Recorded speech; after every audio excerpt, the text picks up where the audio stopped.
Alors toujours pareil, je voulais vous parler des pommes de terre, la durée, le cycle de vie des pommes de terre. Donc là je suis abrité, je ne peux pas trop m'approcher parce que vous voyez, il pleut énormément. Alors donc on va faire ça à l'intérieur de l'atelier et puis je vais vous parler. Allez, j'ai pris à peu près une dizaine de variétés de pommes de terre et je vais vous expliquer quel est le cycle. Hein, de ne pas confondre, il y a des moments avec le feuillage jaune, hein, de se dire ah c'est des maladies, tout ça. Non, tout simplement c'est peut-être la fin du cycle des pommes de terre que vous avez plantées chez vous. Allez, on y va, c'est parti, on se retrouve devant l'ordinateur.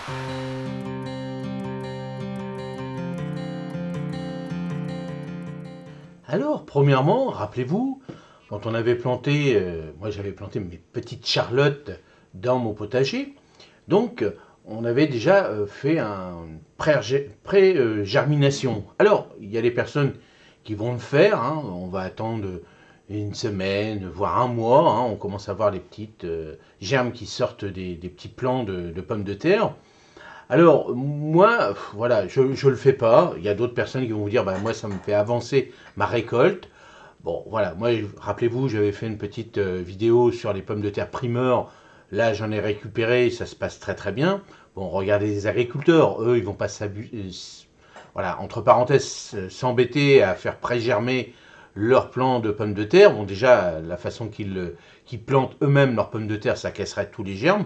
Mais c'est vrai qu'on avance un petit peu, avec cette méthode, on avance à peu près, allez, en fonction des régions, peut-être d'un mois, voire 2 mois, voilà, en fonction aussi des variétés, la récolte, mais bon, voilà. Vous le faites pas, c'est pas très très grave. Le plus important, c'est d'avoir des plants bien sains, bien nets. Et même, il y a des personnes qui vont vous dire, moi je récupère les yeux, hein, ça fait des petits yeux en fin de compte sur vos pommes de terre, regardez bien. Et là on prend, on coupe, on prend des petits morceaux, alors on fait sécher un petit peu, et on prend chaque morceau, et après on replante comme ça dans son jardin, l'ensemble de ces pommes de terre qu'on a coupées, et ça vous redonne après d'autres pommes de terre. Ensuite, bien sûr, on avait, donc on voit l'évolution de mes pommes de terre. Donc moi, là, c'est l'évolution des pommes de terre à l'extérieur. Bien sûr, avant, je vous avais montré l'évolution des pommes de terre sous le tunnel. Et là, on avait commencé, j'ai déjà commencé à récolter au tout début mes pommes de terre Charlotte, parce que je fais les mêmes variétés à l'intérieur comme à l'extérieur, parce que j'adore la pomme de terre Charlotte. Et voyez, j'avais récolté déjà à peu près 4 à 5 kilos à peu près de pommes de terre sous le tunnel, et ça me permet d'avoir des petites pommes de terre primeur pour le printemps. Là, on avait fait des petits barbecues quand on avait eu un peu de soleil, et bon, voilà, une petite recette, hein, vous mettez ça, vous enrobez ça de papier d'alu dans le barbecue, et puis après, après on mange ça avec une bonne cuillère de crème à la ciboulette, avec une petite merguez ou autre, ou alors comme ce que vous voulez, une côte de porc, côte de bœuf, comme vous voulez, et ça c'est excellent. Alors là, ce que je vais vous montrer maintenant, c'est surtout le cycle de vie sur une dizaine de pommes de terre. Vous voyez, ça va être très très simple, et je vais vous montrer ça en tableau. Alors, mon tableau se présente comme ça, tout simplement. Bon, alors j'ai pas assez de place, mais c'est pas grave. Donc on va parler des variétés, durée de culture, conservation, date de plantation, date de récolte, conditions optimales et rendement moyen et résistant aux maladies. Alors premièrement la Charlotte, hein, celle que je préfère, vous voyez, durée de culture de 90 à 100 jours. Conservation bonne, hein, moi je la garde, bon alors je la mange rapidement, donc c'est vrai que je la garde pas tout l'hiver, parce que je fais pas des grosses quantités, mais bon voilà, moi la conservation bonne, mais ça n'empêche pas de faire toujours attention. Il y a toujours une petite pomme de terre qui fait pourrir toutes les autres, donc faites attention, bien surveiller. Alors date de plantation le 15 mars, bien sûr.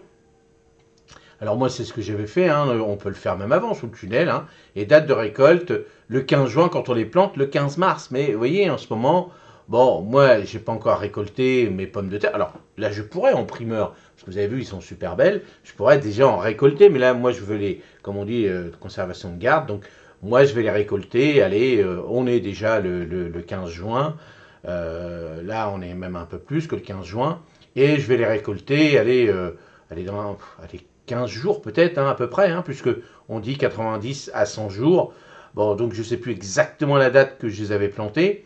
Mais bon, voilà, ça va être ça. Hein. Je vais attendre encore un petit peu pour vraiment que le feuillage soit complètement jaune. Hein. Ça va être sur l'ensemble des pommes de terre que je vais vous montrer.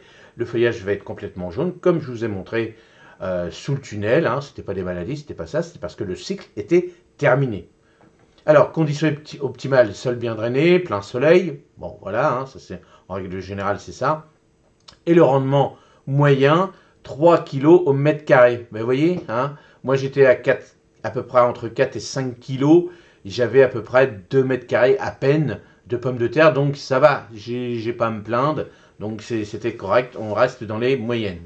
Alors, résistance aux maladies, bonne, résistance au mildiou.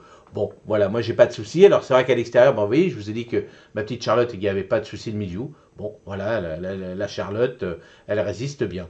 Alors, toutes les autres, je vais découvrir avec vous par rapport au petit tableau que j'ai réalisé, hein, que j'ai cherché à gauche et à droite. Et toutes ces variétés-là, je ne les connais pas. Alors, la BF15, oui, je vais connaître. Alors, je vais connaître deux noms, hein, parce que quand on va chercher nos plants, tout ça, bon, bah, on voit la Belle de Fontenay, on en parle, la Binch, hein, pour faire l'amandine, tout ça, bon, la Mona Lisa, mais ce que je veux dire, je ne les connais pas en culture. Je sais que vous, dans certains commentaires, vous m'avez dit, bah, moi je fais pas de la Charlotte, je fais de la Binch, tout ça. La Binch, c'est surtout dans le Nord, tout ça. Bon, les amandines, on voit ça quand il y a des promotions, des trucs comme ça, c'est des grosses pommes de terre où on fait ça dans les grandes surfaces, tout ça. Bon, voilà, la Mona Lisa, on la connaît aussi. Donc voilà, mais sinon en culture, bon voilà, moi j'ai toujours fait de la Charlotte, donc voilà. Donc la Belle de Fontenay, donc de 80 à 90 jours. Alors, ça, c'est toujours une moyenne, hein, bien sûr. Alors bien sûr, une moyenne, ça va pas, on va pas dire 90 jours jusqu'à 130 jours. Hein. On est à une semaine près, pas plus, quoi. Hein. Alors la conservation assez bonne, vous voyez, contrairement à la Charlotte. Alors date de plantation, on peut commencer le 20 mars, mais rappelez-vous quand même les plantations. Hein, on dit toujours, bon nous dans le Nord, on disait toujours, mais ça c'est en règle générale un peu partout. Au moment du lilas, la floraison du lilas, là c'est le moment qu'on peut planter des pommes de terre à l'extérieur. Voilà, c'est à ce moment-là, mais nous c'est à l'extérieur, mais voilà. Vous pouvez le faire aussi au mois de février, comme j'ai réalisé sous mon tunnel, où là bah, c'était protégé. Donc bon, alors attention, hein, je regardais quand même s'il n'y avait pas de gelée, des choses comme ça. Date de récolte, donc, alors on va dire 80 à 90 jours, le 15 juin, sol léger, plein soleil, et à peu près 2,5 kg par mètre carré, et résistant modérément au milieu. La Binch, de 100 à 120 jours, conservation assez bonne, 25 mars, et là on la récolte le 15 juillet, puisque là on est à 120 jours, sol fertile, plein soleil, 3,5 kg environ, faible au milieu, hein, elle résiste moins bien au milieu. Donc l'amandine de 70 à 90 jours, bonne, hein, comme la Charlotte, si on la plante le 10 mars jusqu'au 25 mai, sol léger, plein soleil, à peu près 2 kg, hein, donc quand même moins de rendement que la Charlotte. Alors bonne résistance aux ménatodes. Désirée, donc 140 à 160 jours, très très bonne, hein, vous voyez, bon bah là, celle-ci, hein, vous voyez, vous pouvez vraiment la garder une bonne partie de l'hiver. Du 5 avril. Donc vous voyez, par contre, la plantation, bah, elle ne doit pas être résistante au gelé, donc faites attention. Au 15 septembre, hein, une moyenne toujours, sol profond, plein soleil, 4 kg au mètre carré. Donc vous voyez, celle-ci serait peut-être intéressant de s'attarder sur celle-ci, sur la désirée. Dites-le nous hein, dans les commentaires si vous avez déjà fait de la désirée, voir si le goût est très bon, est-ce que c'est... Voilà. Et excellente au milieu. Donc vous voyez, celle-ci, la désirée, vous voyez, je la découvre en même temps que vous, bah, petite pomme de terre qui se laisse désirer. Mona Lisa, donc de 110 à 120 jours, très bonne résistance, c'est-à-dire de très bonne conservation. Allez, une moyenne du 1er avril au mois d'août, sol riche, 3 kg, bonne résistance, bonne au milieu. Bernadette, de 90 à 110 jours, moyen, la conservation, 10 mars au 30 juin, sol meuble, plein soleil, 2,5 kg, modéré au milieu. BF15, bon donc ça assez bonne en conservation, de 90 à 100 jours. Si on la plante le 25 mars, on la récolte à peu près au 5 juin. Sol bien drainé, plein soleil, 2 kg, modéré au virus, donc tant mieux. La blanche, vous voyez celle-ci je ne la connais pas, 100 à 120 jours, très très bonne.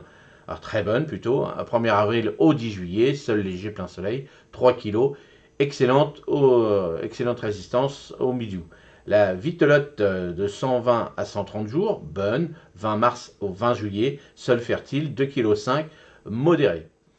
Alors voilà, bon bah j'ai voulu vous faire une petite vidéo rapide hein, quand même, parce que bah, vous avez vu le temps pourri à l'extérieur, donc c'est pas magnifique. Et puis bah ils annoncent ça je sais pas, on voit, hein, donc, alors ne désespérez pas.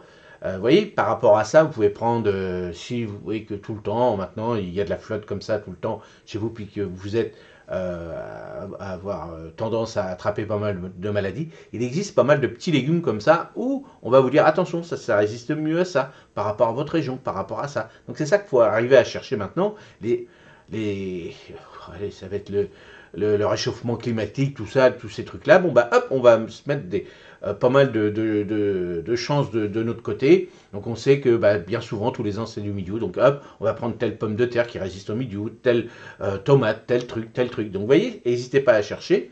Et puis, bah, je vous ferai des petites vidéos comme ça, surtout bah, des vidéos d'hiver, par exemple, quand on cherchera bah, les meilleures graines par rapport à ça. Et puis, j'essaierai de vous faire ça dans des petits tableaux, parce que c'est vrai qu'en hiver, on ira moins au jardin. Mais je vous ferai des petits tableaux comme ça pour préparer l'année prochaine, pour se dire bon bah hop, hop, comme ça, vous aurez bah, avoir plus de chances de réussite malgré du temps pourri comme ça, comme on a en ce moment. Hein. C'est vrai que je dis toujours pourri parce que c'est comme ça qu'on indique le temps. Hein, et on va essayer de se donner de plus en plus de chances. Donc, bah, dites-nous dans les commentaires comment vous faites, vous, quelle variété de pommes de terre que vous avez réalisé. Est-ce que, bon, bah, cette année, c'est pas terrible? Ou est-ce que, bah, comment vous allez faire? Est-ce que, bah, vous allez peut-être changer aussi vos pommes de terre? Est-ce que, voilà. Dites-le nous dans les commentaires, n'hésitez pas. Et si vous voulez d'autres renseignements sur les pommes de terre, comment, sur le cycle de vie, si vous avez d'autres variétés, par exemple, hein, que je n'ai pas citées sur ce tableau, n'hésitez pas, je chercherai pour vous sans problème, si je peux les trouver, bien sûr. Allez, encore désolé pour cette petite vidéo bah, dans l'atelier, hein, et puis bah, on va sortir. Hein, j'ai regardé la météo pour... On va avoir des petites trouées de soleil, donc j'essaierai de les faire dans ces petits coins de soleil. On verra bien, on va voir. Et moi, je vous dis, passez une excellente soirée et à demain matin. Salut, merci.